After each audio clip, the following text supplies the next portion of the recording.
Bienvenue dans Claude 101, la formation qui vous apprend pas à construire avec la plateforme de développement de Claude. Ce cycle est composé de 5 vidéos. La plateforme, former votre agent, étendre votre agent, les agents gérés et construire avec Claude. Vous regardez la 3e, étendre votre agent. Votre agent sait maintenant boucler et réfléchir, il est temps de le connecter au monde réel.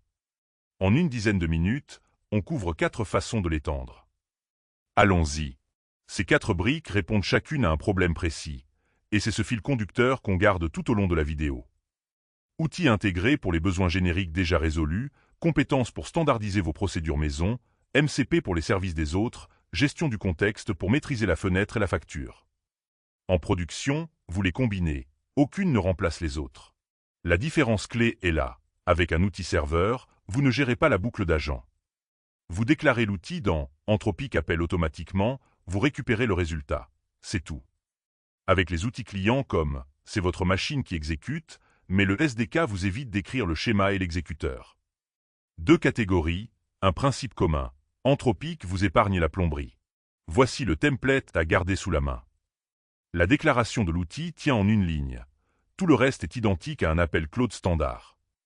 Pour passer de la recherche web à l'exécution de code Python, vous changez juste la valeur du champ. C'est ça, la force des outils serveurs. 0 logique d'exécution à écrire, 0 boucle, 0 gestion d'état. Copier, personnaliser les 3 champs marqués crayon, tester.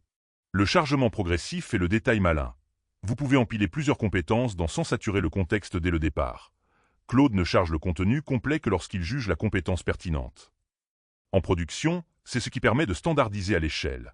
Une compétence rapport d'activité garantit que chaque chef de projet obtient exactement la même structure, sans formation supplémentaire. On crée la compétence une fois via, et on la référence partout via son. Ce schéma est la boussole à garder en tête avant de choisir.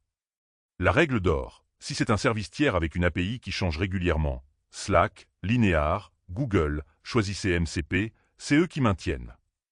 Si c'est votre procédure interne répétée, une compétence. Si c'est une action sur vos propres systèmes, un outil custom. Et si Anthropic le propose déjà en intégré, recherche web, exécution de code, profitez-en directement sans rien écrire. La vraie économie de MCP, c'est la maintenance évitée. Slack, Linear, Google publient leur serveur MCP. Vous vous branchez une fois et vous oubliez. Quand leur API change, ils mettent à jour leur serveur, pas vous. Le filtrage par outil est crucial en production.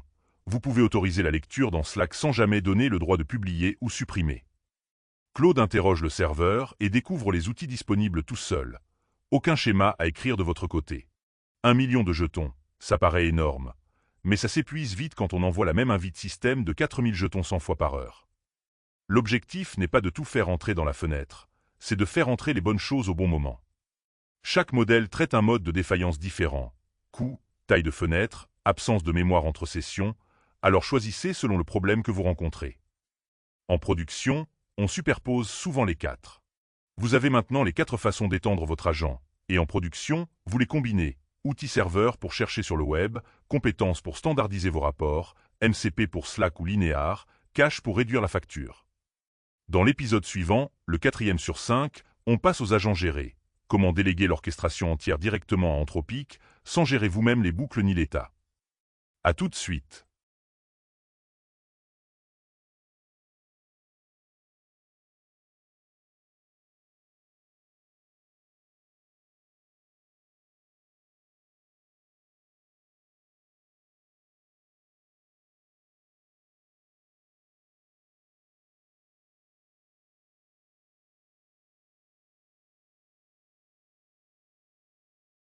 Regardons maintenant comment cela fonctionne directement sur la plateforme.